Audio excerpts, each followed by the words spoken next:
You may call it the Modi rally, you may call it the outcome of Maharashtra state election. The bottom line here is that PSU stocks, which in a sense had really fallen and they really had got pushed into a corner in the month of October and November, they are the ones who are really making a comeback.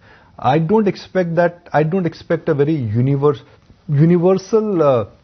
rising tide phenomenon which could be at play in some of the PSU banks. I do expect in PSUs, but I do expect that selectively within PSUs, you will see a lot of classification. So I expect PSU banks and PSU power dominated themes to do well. Railways, defense, PSU metal stocks, I think they will take a back seat. PSU banks, why? Because the numbers were strong.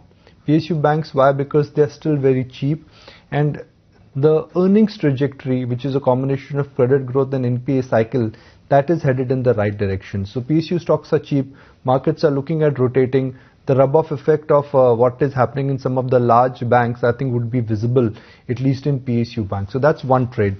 Power, anything which has got to do with green, clean, power, power utility, I think those stocks are not very expensive. Growth in the near term is looking visible. Stocks have corrected enough.